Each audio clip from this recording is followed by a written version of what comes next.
বিশ্বকে বদলে দেওয়ার মতো দুর্দান্ত সব আইডিয়া বাংলাদেশের কাছে আছে, এমন মন্তব্য করছেন অন্তর্বর্তীকালীন সরকারের প্রধান উপদেষ্টা ও নোবেলজয়ী ড মোহাম্মদ ইউনূস।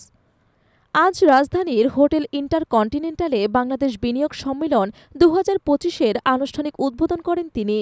অনুষ্ঠানে প্রধান অতিথির বক্তব্যে ড মোহাম্মদ ইউনূস বলেন, বাংলাদেশে বিনিয়োগের অপার সম্ভাবনা রয়েছে। এই ব্যবসা শুধু দেশের মধ্যে সীমাবদ্ধ নয়, বরং তা বিশ্বব্যাপী সুযোগ সৃষ্টি করতে পারে। ক্ষুদ্র ঋণের উদাহরণ টেনে তিনি বলেন, একসময় বাংলাদেশের একটি গ্রামে শুরু হওয়া ক্ষুদ্র ঋণ এখন আমেরিকাসহ বিশ্বের অন্যতম বৃহৎ ব্যবসায় পরিণত হয়েছে।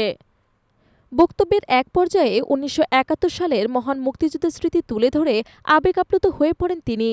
কিছুক্ষণ তার কণ্ঠ ধরে আসে। ড ইউনূস বলেন, যদি দুনিয়া বদলাতে চায় তাহলে সবচেয়ে শক্তিশালী কাঠামো হচ্ছে ব্যবসা। সবাই মিলে আয় করে যদি মানুষের ভাগ্য বদলানো যায়, সেটি হবে স্বর্গীয় অনুভূতি। তিনি আরও বলেন, কার্বন নিরসন কমিয়ে আমরা নতুন এক সভ্যতা গড়ে তুলতে পারি। বর্তমান সভ্যতা আত্মবিধ্বংসী পথে রয়েছে। তরুণদের উদ্দেশ্যে তিনি বলেন, তরুণ প্রজন্মই একদিন বিশ্বকে বদলে দেবে।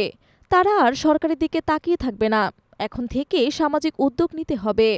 বাংলাদেশে বিনিয়োগ মানে কেবল অর্থনৈতিক বিনিয়োগ নয়, এটি সামাজিক ব্যবসার একটি অংশ। তিনি মনে করেন, দরিদ্র জনগোষ্ঠীর উন্নয়নে ফ্রেমওয়ার্ক তৈরি করলে দারিদ্র্য বিমোচন সম্ভব, আর এ কাজে বাংলাদেশই হতে পারে সামাজিক ব্যবসার আদর্শ স্থান। সম্মেলনের উদ্বোধনী অনুষ্ঠানে বিনিয়োগে বিশেষ অবদানের জন্য ৪টি ক্যাটাগরিতে পুরস্কার প্রদান করা হয়।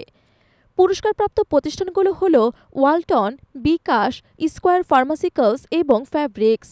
এছাড়া সম্মানসূচক নাগরিকত্ব দেয়া হয় ইয়ান-ওয়ান কর্পোরেশনের চেয়ারম্যান কিহাক সাংকে। অনুষ্ঠানে উপস্থিত ছিলেন বিডার নির্বাহী চেয়ারম্যান চৌধুরী আশিক মাহমুদ। বিডার আয়োজনে ৪ দিনব্যাপী বিনিয়োগ সম্মেলন ৭ এপ্রিল শুরু হলেও আনুষ্ঠানিক উদ্বোধন হয় আজ।